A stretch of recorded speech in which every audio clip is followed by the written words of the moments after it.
Selamat pagi semuanya. Assalamualaikum warahmatullahi wabarakatuh. Shalom, salam sejahtera bagi kita semua. Om Swastiastu, Namo Buddhaya, salam kebajikan.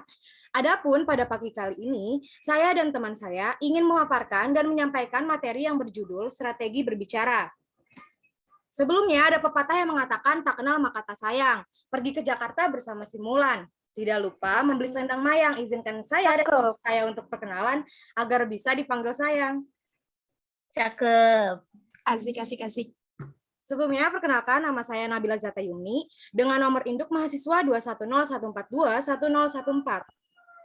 Dan saya Della Marisa Indriani dengan NIM 21014211039. Selanjutnya, sesi pemaparan materi yang akan disampaikan oleh Della Marisa. Kepadanya saya persilakan. Baik, terima kasih. Saya akan membahas mengenai materi pertama, yaitu strategi berbicara berdasarkan ada dan tidaknya teks. Next, Bill. Nah, jadi ada 4. Yang pertama adalah impromptu atau spontan. Artinya, pembicara tidak ada persiapan untuk bicara. Jadi, sifatnya itu spontan. Yang kedua, hafalan. Artinya, sebelum bicara, pembicara telah mempersiapkan naskah pidatonya, kemudian menghafalkannya kata demi kata. Selanjutnya, naskah. Artinya, ketika bicara, pembicara membacakan naskah atau teks yang telah disusunnya. Yang terakhir, ekstemporan atau tanpa teks. Artinya, pembicara hanya membawa catatan penting yang akan disampaikan ketika di panggung. Materi selanjutnya akan disampaikan oleh Nabila. Silakan.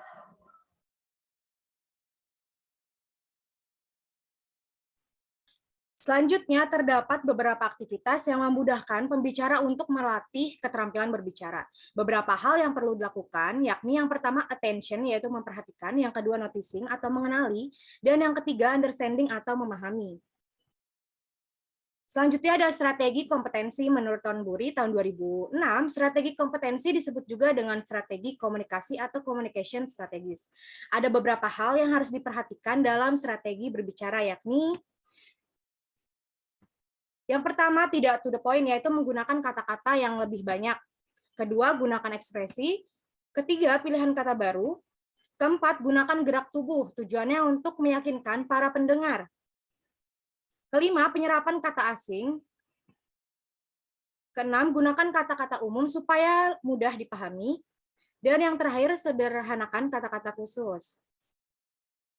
Selanjutnya, materi akan disampaikan oleh Della Marisa. Baik, terima kasih. Yang selanjutnya yaitu strategi yang dapat dilakukan dalam meningkatkan kemampuan berbicara menurut Taufina tahun 2016 sama 11 sampai 18. Yang pertama itu mendongeng adalah satu cara yang dilakukan untuk menyampaikan suatu cerita kepada para penyimak baik dalam bentuk kata-kata, gambar, foto maupun suara. Selanjutnya cerita berantai, itu cerita yang pertama yang membuahkan cerita kedua dan selanjutnya. Yang ketiga menyajikan informasi merupakan kegiatan berbicara di depan halayak ramai atau berorasi dalam menyatakan pendapat. Keempat, berpartisipasi dalam diskusi. Selanjutnya, bercakap-cakap adalah berbicara secara alami antara dua atau lebih. Selanjutnya, modeling the way, menciptakan skenario sendiri dan menentukan bagaimana mengilustrasikan keterampilan berbicara. Selanjutnya, laporan lisan adalah bentuk laporan yang disampaikan secara oral sehingga bentuknya adalah suara atau bunyi yang terdengar. Yang terakhir yaitu bermain drama. Pada hakikatnya memperagakan gerak, ucapan, dan mimik mengikuti pola yang ada. Pola di dalam drama sudah ditentukan oleh naskah atau cerita. Nah, selesai sudah paparan yang kami berikan mengenai materi strategi berbicara. Untuk teman-teman, apabila ada yang ingin menambahkan materi atau menyanggah, silakan untuk mengaktifkan pelantangnya. Baik, saya anggap tidak ada, kita akan lanjutkan ke sesi tanya-jawab. Untuk teman-teman yang ingin bertanya, silakan untuk mengaktifkan fitur raise hand.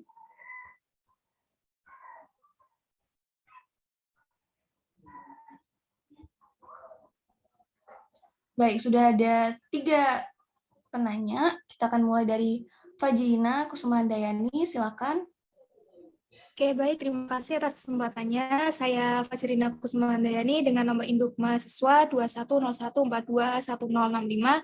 Izin bertanya, sekarang kan kita menjadi mahasiswa prodi pendidikan, otomatis nantinya kita akan menjadi guru, tetapi mungkin teman-teman ada yang punya harapan lain. Nah, menurut kalian bagaimana jika ada seseorang yang irit berbicara, kemudian menjadi guru yang harus banyak berbicara? Strategi apa yang bisa dilakukan agar menjadi terbiasa untuk berbicara di depan siswa? Terima kasih. Baik, terima kasih. Selanjutnya, Herunisa, silakan untuk menyebutkan pertanyaannya. Baik, terima kasih atas kesempatannya. Saya Khairun Nisa dengan nomor induk mahasiswa 21014211024, izin bertanya. Tadi strategi berbicara berdasarkan ada tidaknya teks, yaitu salah satunya impromptu atau spontan. Lalu bagaimana sikap atau persiapan yang baik agar lancar ketika kita melakukan impromptu? Biasanya kan impromptu itu bisa disebut dadakan ya. Nah, bagaimana sih cara kita mempersiapkan agar lancar gitu? Terima kasih.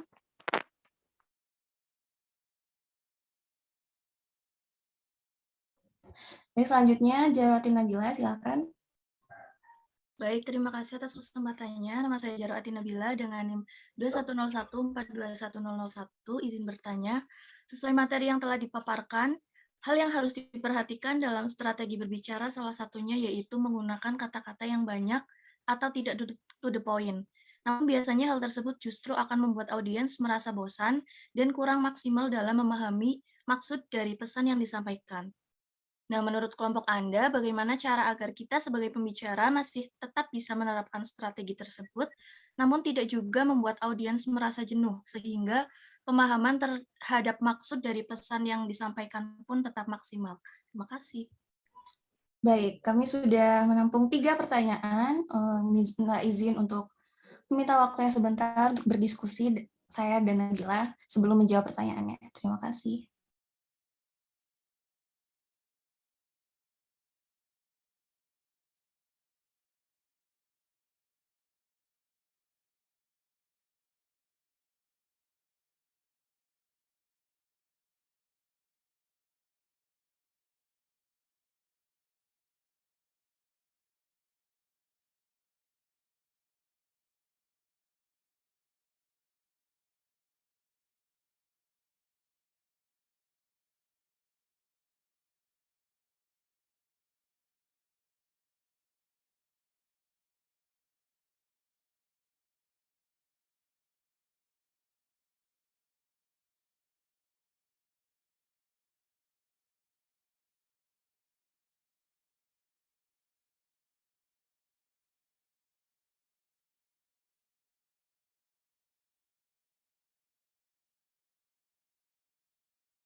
Baik, saya akan langsung menjawab saja pertanyaan yang pertama dari Fajrina Kusuma Handayani. pertanyaannya yaitu, sekarang kan kita menjadi mahasiswa prodi pendidikan, otomatis masa depan kita akan menjadi guru. Tapi mungkin ada beberapa teman-teman yang memiliki harapan lain. Nah, menurut kalian, bagaimana jika ada seseorang yang irit bicara, kemudian menjadi guru yang harus baik bicara? Strategi apa yang bisa dilakukan agar menjadi terbiasa untuk berbicara di depan siswa? Jawabannya, ada beberapa strategi sebagai guru. Yang pertama, guru di dalam strategi communicative approach, bertindak sebagai motivator, fasilitator, konselor, dan mediator. Yang kedua, activity-based learning, dimaksudkan sebagai metode yang melibatkan peserta didik dalam proses pembelajaran kelas. Pendidik memberikan stimulan berupa aktivitas permainan sekaligus pembelajaran yang menarik. Selanjutnya, strategi know one to learn, memberikan kepada siswa tujuan untuk belajar dan memberikan suatu peran aktif kepada siswa. Strategi ini dikembangkan untuk membangun guru menghidupkan latar belakang pengetahuan dan minat peserta didik. Selain itu tadi, ada juga beberapa hal yang harus diperhatikan sebelum menjadi seorang guru atau pendidik. Yang pertama, yaitu penggunaan kalimat sederhana, adanya repetisi kalimat tanya untuk menanyakan pemahaman peserta didik. Ada perintah, juga penguatan dalam menyampaikan materi pembelajaran. Selain itu juga, kita harus percaya diri dan yakin sama apa yang ingin kita sampaikan kepada siswa nantinya. Untuk menyampaikan sesuatu kepada siswa itu, kita harus bisa setenang mungkin agar tidak gugup. Mungkin emang awalnya deg-degan, tapi lama-kelamaan seiring berjalannya waktu, akan bisa enjoy interaktif dengan siswa. Yang terpenting adalah percaya diri. Hal lain juga adalah kita harus bisa menguasai ilmu berbicara untuk berkomunikasi dengan siswa. Tidak perlu tampil sempurna, yang penting ilmu yang kita dapat itu bisa sampai kepada siswa nantinya. Mungkin sekiranya itu yang bisa saya sampaikan. Kepada Fajrina, apakah sudah jelas atau mungkin Fajrina memiliki pendapat lain? Silahkan. Sudah jelas, dan dari saya mungkin tidak ada. Terima kasih atas jawabannya. Iya, sama-sama. Yang selanjutnya saya akan menjawab pertanyaan dari Hairunisa. Bagaimana sikap atau persiapan yang baik agar lancar ketika kita melakukan impromptu? Inti pertanyaan tadi seperti itu kan. Jawabannya, metode impromptu adalah metode penyajian pidato tanpa persiapan sama sekali. Biasanya pembicara ditunjuk secara dadakan. Dengan demikian, tidak memiliki persiapan apapun. Penyajian pidato jenis ini hanya mengandalkan pengetahuan si pembicara, kemahiran si pembicara, dan ketenangan pembicara saat berbicara. Tetapi selain itu juga ada kelemahannya, yaitu materi yang disampaikan tidak runtut dan sistematis, karena sifatnya yang tadi itu adalah dadakan. Dan tanpa persiapan, sehingga kemungkinan ada bagian yang terlupa. Dari sinilah kita mengetahui betapa manfaatnya dari membaca dan memperbanyak pembendaharaan kosakata. Selanjutnya akan dijawab oleh Nabila. Silakan. Bagaimana Ica, puas tidak dengan jawaban dari Dela? Lalu bagaimana agar kita matang untuk mempersiapkan diri gitu? Biasanya kan kita berbicara dengan persiapan saja kurang memuaskan. Apalagi contoh. Apa yang harus kita siapkan? Melihat atau Cak, itu suara apa, Cak? Ya itu, tadi kita tuh hanya mengandalkan dari kemampuan kita. Jadi itu kita, ya itu emang metode dari itu tuh kelemahannya ya tidak sempurna gitu. Jadi kita ya hanya mengandalkan pengetahuan kita, apa dari kita membaca buku atau dari kita suka menonton berita. Jadi dari seperti itu aja, Cak. Emang metode ini tuh emang banyak kekurangannya seperti itu. Jadi tidak bisa memaksakan kayak oh dengan metode ini kita bisa sempurna gitu. Kadang yang memakai persiapan pun tuh kita juga belum tentu benar-benar sempurna gitu. Bagaimana, Cak? Ada yang disanggah lagi? baik. Saya kasih. boleh mungkin nggak? Boleh untuk kamu. Jadi saya tambahin aja. Tadi Ica sudah menyanggah ya, apakah mentalnya atau bagaimana. Nah, itu sebenarnya bisa dilatih dengan ketika kita berpresentasi di depan kelas atau dimanapun, itu sudah dilatih. Jadi, manfaatkan semaksimal mungkin kesempatan yang ada kalau ketika kita presentasi. Setelah itu juga sering-sering berlatih berbicara, biar tidak belibet, latih vokalisasinya juga. Kemudian sering-sering bikin video atau mungkin live di Instagram bisa. Kadang jika kita live di Instagram kan merasa gugup. Nah, mungkin dengan sering-sering seperti itu, kan itu tidak sengaja juga, tidak direncanakan. Nah, bisa tuh untuk melatih waktu kita akan berbicara secara impromptu, begitu. Berarti membuat YouTube ya contohnya ya, Jar? Ya, gitu juga bisa. Baik, terima kasih. Bagaimana pendapat yang lain? Ada atau tidak? Kalau tidak, saya izin menjawab pertanyaan dari Jaro Atin Nabila. Hal yang harus diperhatikan dalam strategi berbicara salah satunya yaitu menggunakan kata-kata yang banyak atau tidak to the point. Namun biasanya hal tersebut justru akan membuat audiens merasa bosan dan kurang maksimal dalam memahami maksud dari pesan yang disampaikan. Nah, menurut kelompok kami, bagaimana sih cara agar kita sebagai pembicara masih tetap bisa menerapkan strategi tersebut namun tidak juga membuat audiens merasa jenuh sehingga pemahaman terhadap maksud dari pesan yang disampaikan pun tetap maksimal. Yang pertama itu perlu diketahui, strategi tidak to the point di sini itu menggunakan kata-kata secara efektif. Jadi tidak bertele-tele, tidak berputar-putar untuk menyampaikan suatu poin pembicaraan. Jadi dengan ini tuh bukannya tidak to the point itu membuat terasa bosan ada gitu. Jadi kita ya pintar-pintar kita menggunakan kata itu secara efektif dan tidak bertele-tele. Dengan berbicara efektif ini membuat lawan bicara kita akan fokus pada setiap hal yang kita sampaikan dan dapat mempengaruhi langsung ke dalam pikirannya. Nah, yang kedua itu kita harus berbicara dengan penuh motivasi atau semangat yang bersifat mendorong dan tidak lupa pula menyampaikan dengan gaya yang menarik. Bagaimana pihak penanya, apakah sudah puas terhadap jawaban dari saya? Baik, terima kasih. Baik, jika tidak ada yang bertanya lagi, kita akan lanjut ke sesi yang paling ditunggu-tunggu nih sama kalian semua. Yeay. Wah, kuis nih, semangat nih. Untuk yang belum sama sekali menjawab, diharapkan menjawab ya.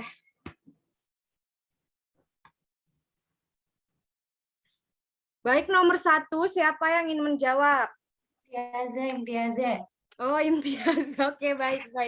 Aku. Dibaca dulu. Baik. Strategi berbicara berdasarkan AD tidak tengah teks yang tidak menggunakan teks adalah D. Extemporan. Apakah benar nih? Coba ya. Mau diganti nggak? Enggak, udah itu aja. Oke. Cie, benar. Akhirnya ya, Zah. Semangat. Setelah beberapa kali menjawab salah, akhirnya benar juga ya, Zah. Selanjutnya nomor 2, siapa nih yang mau? Tadi Syahula. Emang iya, Syahula. Syahula, kamu mau? Mana? Ayo ngomong-ngomong, teman-teman. Aku. Siapa itu yang aku? Di sini. Syahula. Silakan. Strategi kompetensi disebut juga dengan strategi Nya itu apa ya? Bentar. Strategi. Aduh, kayak Nisa Sabian nih. Strategi komunikasi. Bener nih, bukan strategi menulis. Bener nggak ya? Coba ya. Benar, selamat. Selanjutnya nomor 3.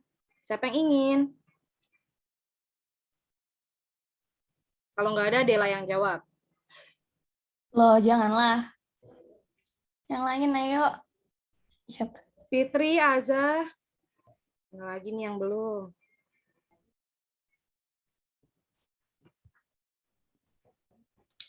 Serius.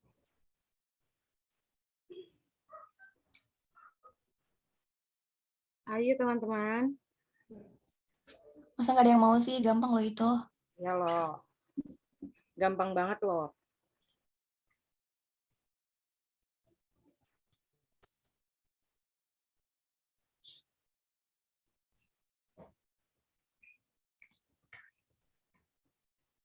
Ayo teman-teman. Leni. Oke, silahkan. Oke, nomor 3. Menurut Thornbury pada tahun 2006, halaman 29, ada beberapa hal yang harus diperhatikan dalam strategi berbicara. Kecuali yang B, gunakan gerakan tubuh, penyerapan kata asing, dan gunakan kata-kata umum. Coba bener ya. Aduh, masih salah nih. Maradila. Ya, Siapa? Maradila. Oke, silahkan. Maradila. Menurut Thornbury tahun 2006, ada beberapa hal yang harus diperhatikan dalam strategi berbicara kecuali A. Tidak to the point, gunakan ekspresi dan pilihan kata baru. Oke, bener nggak ya?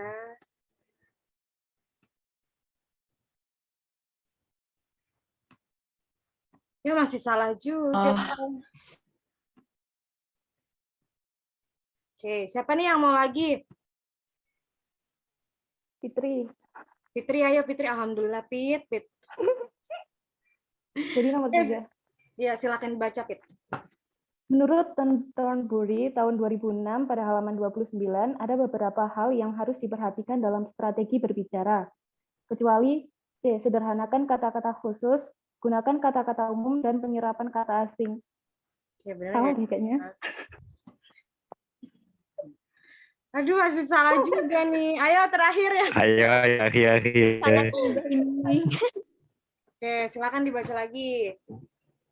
Siapa sih? Tadi siapa? Soalnya Hari duluan di sini. Hari tadi ya aku udah enggak. deh. Hari. Oke. Silahkan. Menurut Thornbury tahun 2006 halaman 29,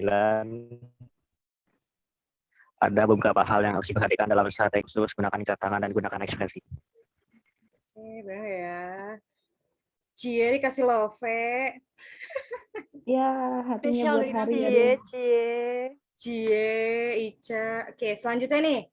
Ini soal sangat limit banget ya, sisa 2 lagi sama ini nih. Ayo, bagi yang belum menjawab, silakan menjawab. Fajrina. Aduh, Pak Jrina, jangan kamu lagi. Kesempatan yang lain. Siapa? Iva, silakan. Iva. Aduh, Iva nih. Iva. Nomor 4. Berikut ini strategi yang dapat dilakukan dalam meningkatkan kemampuan berbicara menurut Taufina, kecuali D yang bermain. Bener nih. Ya, dicoba dulu aja. Berasa gosok ale-ale ya. Coba-coba berhadiah ternyata ya. Selamat mendapat. Coba-coba berhadiah. Wow, itu ekspresi Oke, benarnya soal tertekan banget. terakhir. Siapa yang ingin nih? Ayo Fitri, apa pengen mencoba lagi? Silakan Fit. Aduh, lupa. Aku Fitri. Fitri, silakan Fit. Strategi berbicara berdasarkan ada dan tidaknya adanya teks yang dilakukan secara spontan adalah A. Impromptu. Ya nggak sih? Benar, selamat Fitri. Yeay, Kamu jawab selamat. Fitri. Selamat. Finally Fitri. Ya, sudah habis teman-teman. Sayang sekali ya. Soalnya sangat limit Selamat banget. Anda Padahal mendapatkan saya sinyal ingin Fitri. menjawab teman-teman. Alhamdulillah, makasih. Iya, aduh. Oke. Makasih loh. Ini ada quotes dari Amr bin As RA berkata, bicara itu sebagai obat, jika pas sesuai dosisnya akan bermanfaat, jika kebanyakan bisa mematikan. Jadi kalau ngomong nggak usah banyak-banyak. Oke, demikian materi presentasi dari kami, kurang lebihnya mohon maaf. Kalau bukan kita, siapa lagi? Kalau bukan sekarang, kapan lagi? Saya Nabila Zatayuni dan Dela Marisa, pamit undur diri. Terima kasih. Wassalamualaikum warahmatullahi wabarakatuh. Waalaikumsalam warahmatullahi wabarakatuh. Baik, selanjutnya akan dilanjut oleh kelompok berikutnya. Silakan.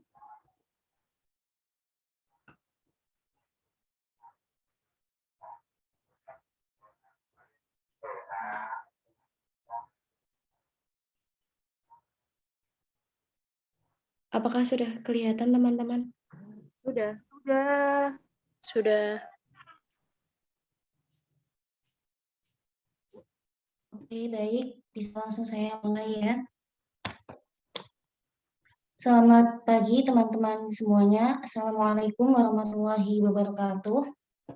Waalaikumsalam warahmatullahi Waalaikumsalam warahmatullahi wabarakatuh.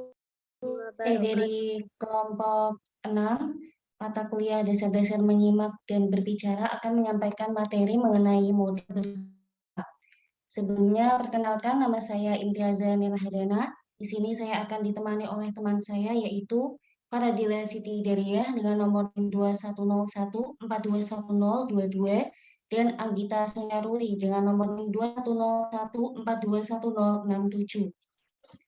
Selanjutnya yaitu pemaparan materi yang akan disampaikan oleh teman saya. Kepadanya dipersilakan. Baik, terima kasih. Sebelum kita membahas tentang model berbicara, sebaiknya kita mengetahui terlebih dahulu apa itu berbicara. Berbicara merupakan kegiatan komunikasi lisan yang mengikutsertakan sebagian besar dari anggota tubuh kita. Menurut Diboyojo, tahun 1982, komunikasi lisan merupakan kegiatan individu dalam usaha menyampaikan pesan secara lisan kepada individu lain, sekelompok orang yang disebut audiens atau majelis.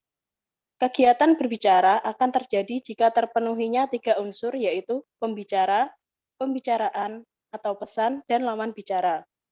Next. Selanjutnya, model berbicara. Model berbicara adalah contoh, acuan, ragam, dan sebagainya yang dihasilkan dari aktivitas berbicara. Adapun model berbicara sebagai berikut. Yang pertama, model berbicara searah. Model berbicara ini menjadikan pendengar sebagai mitra bicara yang pasif dan tidak dapat memberikan umpan balik dari informasi yang disampaikan oleh pembicara. Yang kedua, model berbicara dua arah. Model berbicara ini menjadikan pendengar sebagai mitra bicara aktif yang dapat memberikan umpan balik dari informasi yang disampaikan oleh pembicara. Next. Selanjutnya, hubungan komunikasi dan berbicara. Secara umum, tujuan berbicara adalah untuk berkomunikasi kepada orang lain.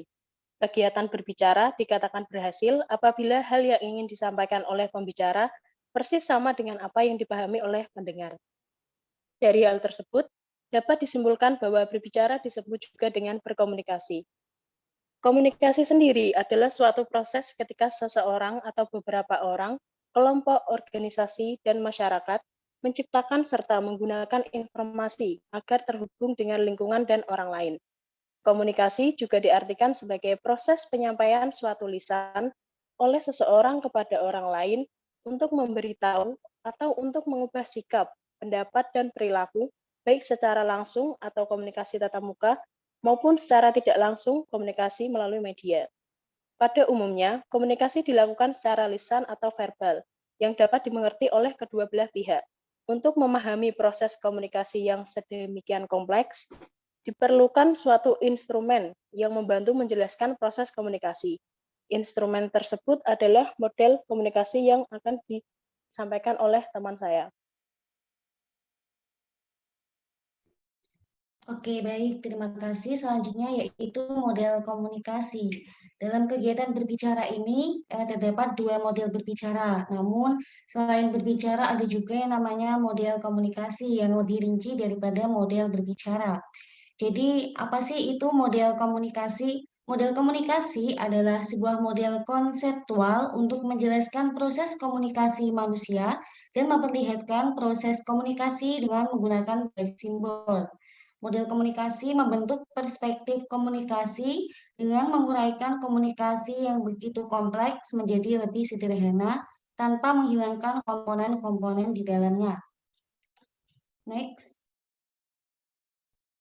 Selanjutnya berikut ini ada jenis-jenis model komunikasi, yaitu ada model komunikasi menurut Aristoteles, menurut Kurzweil, serta menurut Schramm dan Weber.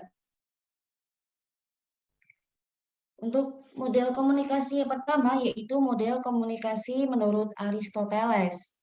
Model komunikasi Aristoteles adalah salah satu model komunikasi linear yang ditujukan untuk menggambarkan atau menjelaskan proses public speaking. Model ini merupakan model komunikasi pertama dan merupakan model komunikasi yang diterima secara luas di antara model komunikasi lainnya. Model komunikasi Aristoteles ini memiliki komponen yang menitik beratkan pada pembicara atau speaker dan bicara atau speech. Model komunikasi ini memiliki 5 elemen. Yang pertama yaitu speaker, yang kedua speech, kemudian occasion, audience, dan effect. Selanjutnya yaitu model komunikasi menurut Laswell. Model komunikasi Laswell awalnya dikembangkan untuk menganalisa komunikasi massa, khususnya studi tentang media propaganda. Namun, pada perkembangannya, model ini digunakan pula untuk menganalisis komunikasi interpersonal atau komunikasi kelompok yang menjadi sasaran diseminasi pesan. Selain itu, Laswell juga membawa konsep proses komunikasi yang efektif. Menurutnya, terdapat hubungan antara penyajian fakta-fakta dengan bagaimana fakta tersebut dapat menyebabkan efek yang berbeda. Penggunaan konsep efek membuat model Laswell tidak seperti namanya. Hal ini dikarenakan efek berperan juga sebagai feedback atau umpan balik. Model komunikasi Laswell memiliki beberapa karakteristik. Mungkin bisa di next. Oke, berikut ini adalah karakteristik model dari komunikasi Laswell. Untuk yang pertama yaitu komunikasi berlangsung satu arah. Komunikasi konsisten, adanya konsep efek. Yang ketiga, tidak menyertakan umpan balik. Kemudian mengabaikan kemungkinan ada hambatan komunikasi. Selanjutnya, dipandang sangat umum dan hanya mencakup tema-tema tradisional, merupakan dasar propaganda karena lebih menitik beratkan pada hasil keluaran, dan yang terakhir, umumnya digunakan untuk media persuasi. Berikutnya adalah model komunikasi menurut Shannon dan Weaver. Claude Elwood, Shannon, dan Warren Weaver pada tahun 1948 mengembangkan salah satu model komunikasi linear yang disebut dengan model komunikasi Shannon dan Weaver.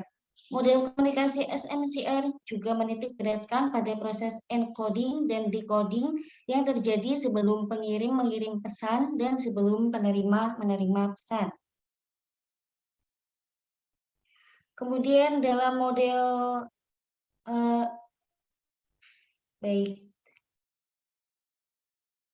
dalam model komunikasi Shannon dan Weaver ini terdapat beberapa komponen yaitu sender, message, channel, dan receiver, di mana masing-masing komponen ini dipengaruhi oleh beberapa faktor.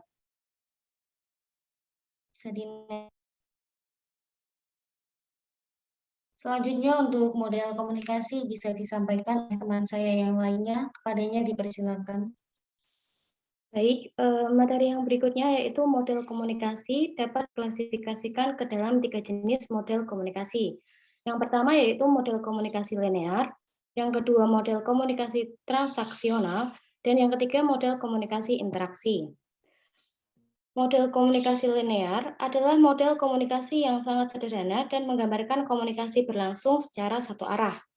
Arus pesan digambarkan bersifat langsung dari pengirim pesan ke penerima pesan. Dalam model komunikasi linear, tidak terdapat konsep umpan balik dan penerima pesan bersifat pasif dalam menerima pesan. Model komunikasi yang merujuk pada model komunikasi linear diantaranya adalah model komunikasi Aristoteles, model komunikasi Laswell, model komunikasi SMCR Berlo, dan model komunikasi Shannon dan Weaver. Yang kedua yaitu model komunikasi transaksional. Model komunikasi transaksional adalah model komunikasi yang menekankan pada pentingnya peran pengirim pesan dan penerima pesan dalam proses komunikasi yang berlangsung dua arah. Model komunikasi transaksional mengkaitkan komunikasi dengan konteks sosial, konteks hubungan, dan konteks budaya. Dalam model ini digambarkan bahwa kita berkomunikasi tidak hanya sebagai ajang untuk pertukaran pesan, melainkan untuk membangun hubungan. Model komunikasi yang merujuk pada model komunikasi transaksional di antaranya adalah model komunikasi transaksional bareng load. Yang ketiga yaitu model komunikasi interaksi. Model komunikasi interaksi adalah model komunikasi yang menggambarkan komunikasi berlangsung dua arah. Umumnya, model komunikasi interaksi digunakan dalam media baru seperti internet atau media komunikasi modern. Model komunikasi yang merujuk pada model komunikasi interaksi adalah model Osgood dan Scrum. Para ahli telah mengenalkan berbagai macam model komunikasi sebagai upaya untuk menggambarkan dan menjelaskan proses komunikasi serta berbagai faktor yang mempengaruhi arus serta efektivitas komunikasi. Saya kembalikan lagi ke moderator. Oke, baik. Terima kasih atas penyampaian materinya dan terima kasih juga kepada teman-teman yang sudah menyimak materi dengan baik. Untuk sesi berikutnya yaitu sesi tanya jawab. Silakan jika ada teman yang ingin bertanya bisa mengaktifkan fitur question kemudian mengaktifkan pelantang suaranya.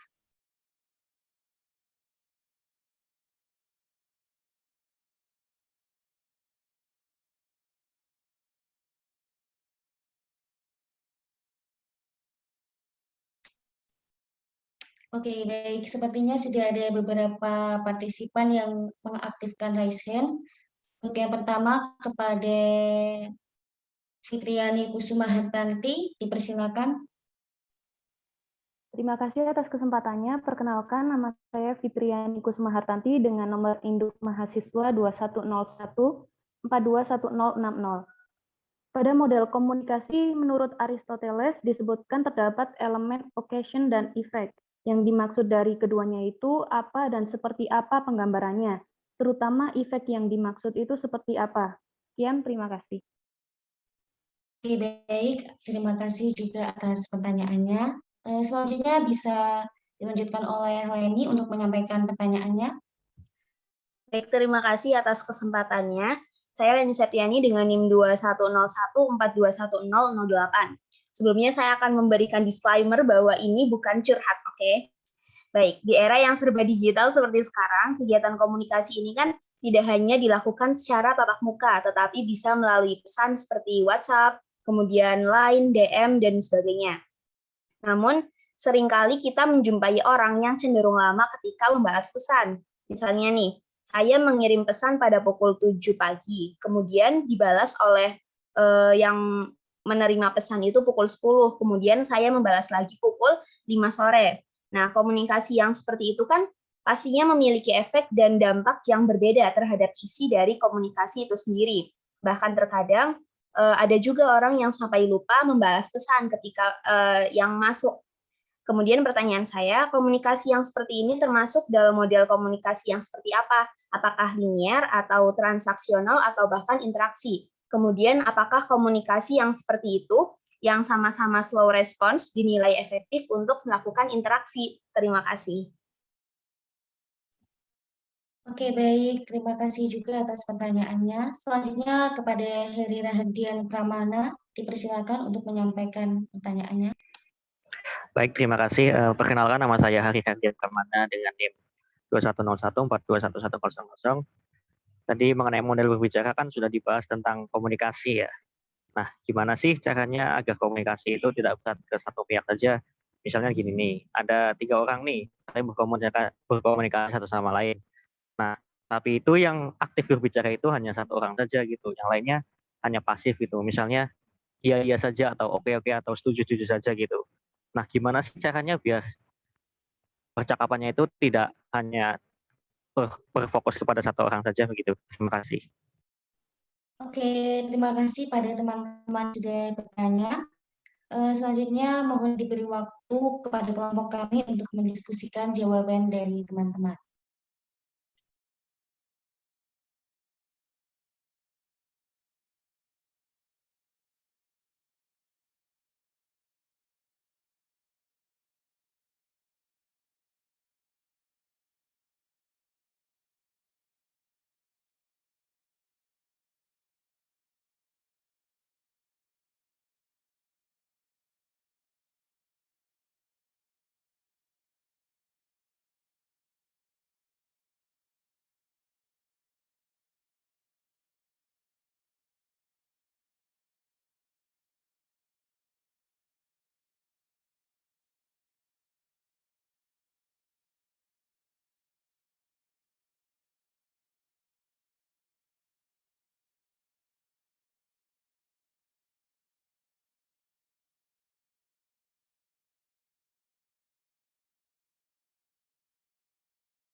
Oke, baik. Terima kasih atas waktunya.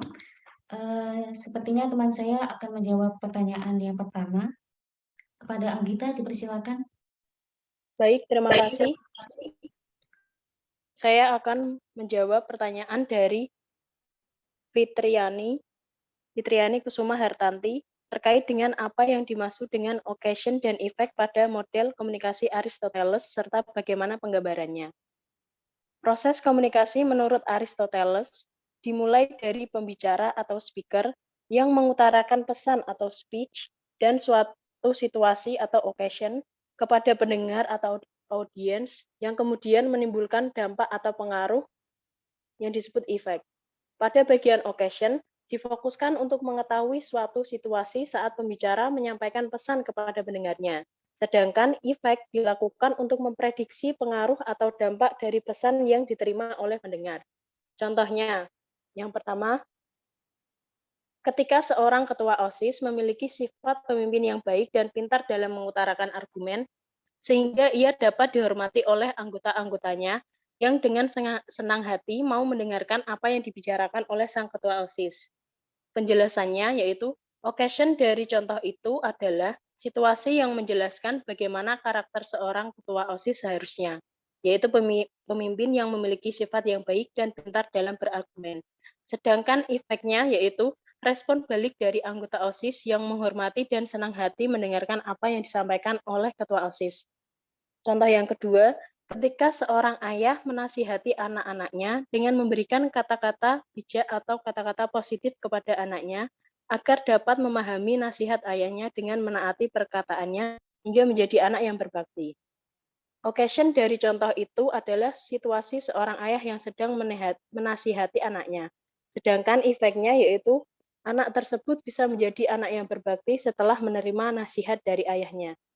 Apakah Fitri paham? Alhamdulillah sudah paham dan sudah cukup menjawab pertanyaan saya. Terima kasih banyak. Ya, sama-sama. Selanjutnya, teman saya akan menjawab pertanyaan lainnya. Oke, baik. Selanjutnya saya akan menjawab pertanyaan dari Leni. Sebelumnya akan saya bacakan pertanyaannya dulu ya, yaitu seputar komunikasi melalui chat. Apakah model komunikasi seperti ini termasuk komunikasi linear, transaksional, atau interaktif? Dan apakah komunikasi seperti ini dinilai efektif dalam melakukan interaksi? Begitu. Di sini saya sudah mencatat beberapa poin yang mana model komunikasi yang kita gunakan melalui chat itu termasuk dalam komunikasi interaktif. Mengapa komunikasi tersebut interaktif dan bukan komunikasi linear atau transaksional?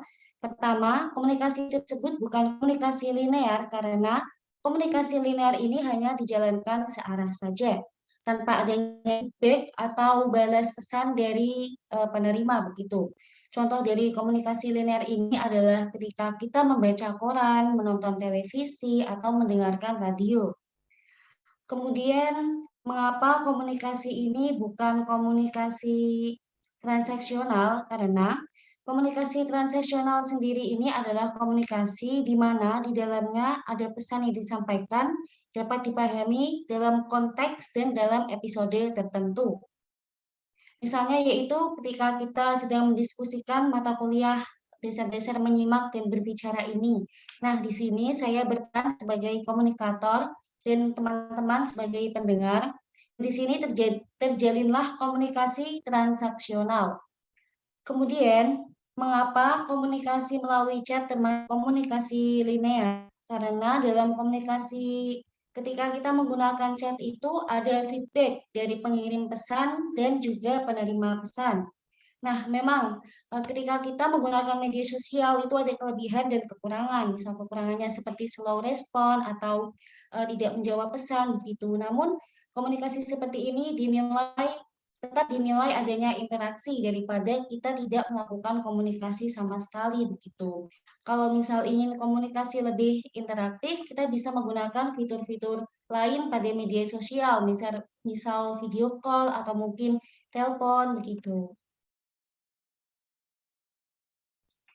Ya, begitu jawaban dari saya.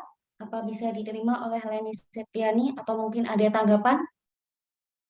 sudah sangat menjawab pertanyaan saya. Terima kasih ya, Za. Oke, baik. Terima kasih juga Leni Septiani. Untuk pertanyaan selanjutnya mungkin bisa dijawab oleh teman saya. Baik, saya akan menjawab pertanyaan dari hari Mas Heri. Pertanyaannya, bagaimana agar komunikasi tidak berat satu pihak saja? Menurut saya, hal tersebut tergantung pada kepribadian masing-masing individu. Biasanya, penyebab dianya seorang dalam diskusi adalah karena individunya memang pendiam, introvert, atau bisa juga malas berbicara. Dan terdapat beberapa cara untuk mengajak orang-orang pendiam melakukan berbicara. Yang pertama yaitu mulai berbicara dengan topik yang diinginkan, seperti hal-hal yang disukai, hobi, atau sesuatu yang mungkin bisa jadi persamaan antara pembicara dan lawan bicara. Yang kedua yaitu mulai percakapan dengan percaya diri dan memberikan isyarat kepada lawan bicara untuk berpartisipasi. Yang ketiga yaitu jadilah pendengar yang baik dan pahami lawan bicara dengan cara menanyakan pertanyaan terbuka. Yang keempat yaitu hindari menanyakan hal-hal yang sensitif seperti menanyakan tentang agama, uang, masalah keluarga, dan lain-lain. Apabila dengan cara tersebut lawan bicara tidak juga memberikan respon yang diinginkan, Mas Heri bisa mencoba beberapa cara. Yang pertama yaitu pertahankan kontak mata. Menatap lawan bicara saat ia tengah berbicara menunjukkan bahwa kita menghargainya. Yang kedua yaitu ajukan pertanyaan secara bergilir. Jangan sampai kita memberikan pertanyaan secara terus-menerus, karena hal tersebut akan menimbulkan kesan seolah kita mewawancarai atau menginterogasi lawan bicara kita. Bersikaplah terbuka dan siap untuk menjawab pertanyaan apapun yang mungkin ia ajukan. Yang ketiga yaitu dengarkan baik-baik dan berikan komentar positif. Yang keempat, beralihlah dari satu topik ke topik yang lain, agar lawan bicara mau merespon apa yang kita bicarakan. Sekian jawaban dari saya, apakah menjawab pertanyaannya? Sudah ya, saya kira sudah jawab. Terima kasih ya. Ya. Oke, apa dari teman-teman ada yang ingin menambahkan materi atau memberi tanggapan lain?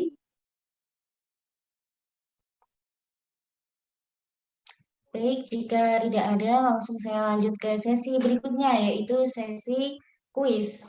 Bisa share screen. Ini kelompok terakhir yang presentasi ya guys, jadi dimanfaatkan untuk menambah nilainya. Ayo. Baik, untuk kuis yang pertama bisa di share screen. Bentar ya.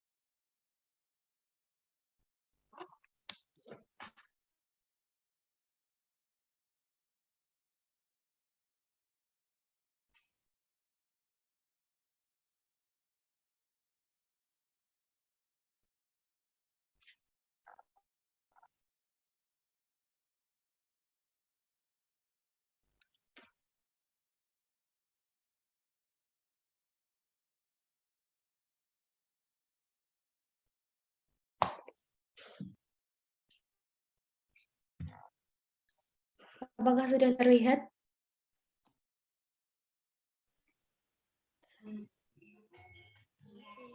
Mohon maaf, ini kuisnya kalau di layar saya belum terlihat. Ini masih pada slide any question ya? Iya. Iya, betul. Mohon maaf sebentar ya teman-teman. Tetap tenang, jangan panik.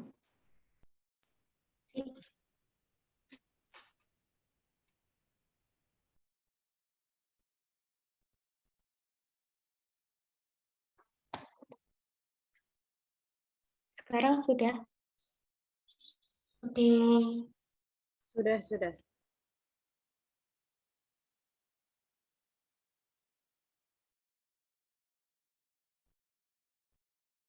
Oke, untuk pertanyaan pertama, siapa nih teman-teman yang mau jawab? Loh, kok ganti?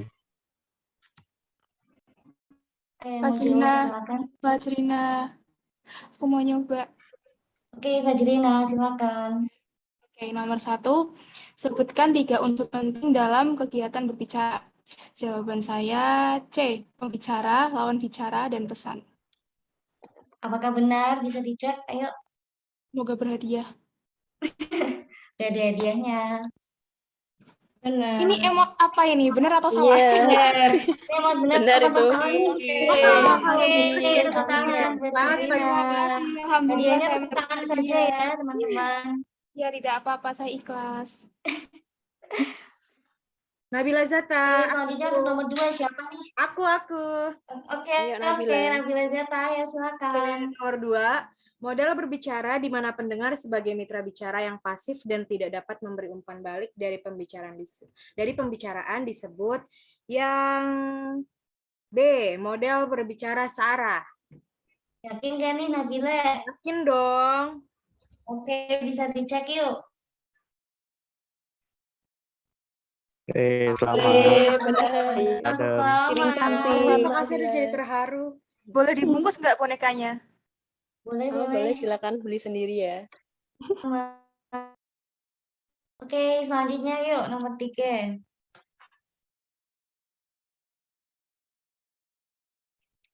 Ayo, siapa nih yang mau jawab?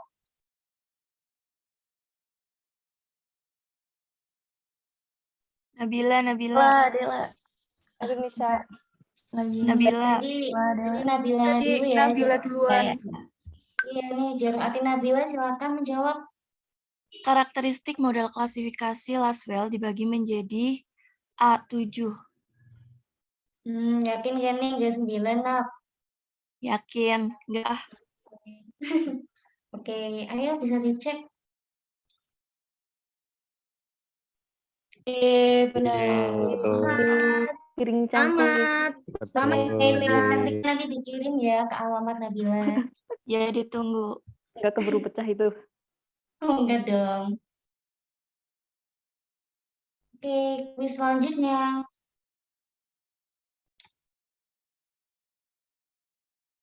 Yuk, siapa yang mau jawab yuk?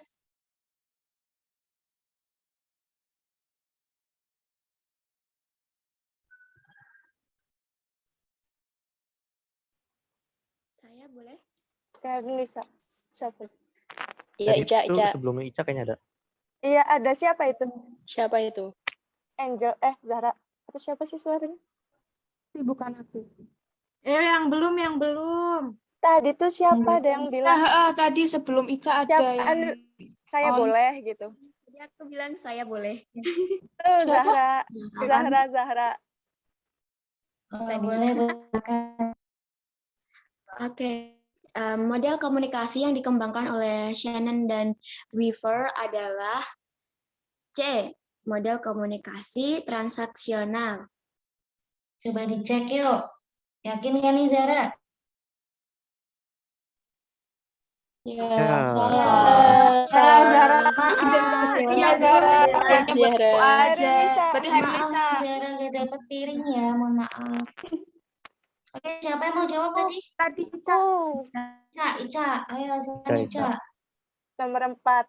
Model komunikasi yang dikembangkan oleh Shannon dan Weaver adalah jawabannya D. Model komunikasi linear. Oke, yuk dicek yuk. Benar. Selamat Piring cantik. Makasih. Oke, ayo. Next, nih kuis yang nomor terakhir, nomor 5.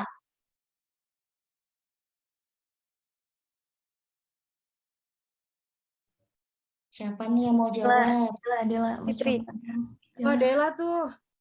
Dela dulu tadi tuh. Dela. Iya, Dela dulu. Elemen penting dari model komunikasi Aristoteles adalah sebagai berikut, kecuali D. Fokus. Oke, bisa dicek. Iya nggak sih? Fokus. Jawabannya apa tadi? Fokus. Yeay. Yeay, Selamat benar. Selamat. Yeay. Piring cantik Selamat terakhir. teman-teman yang sudah berhasil menjawab kuis. Oke, demikian presentasi dari kelompok kami. Terima kasih pada teman-teman yang sudah berpartisipasi dan sudah mendengarkan materi dengan baik. Kemudian saya tutup. Wassalamualaikum warahmatullahi wabarakatuh. Waalaikumsalam warahmatullahi wabarakatuh. Ini di stop ya. Ya. Ya.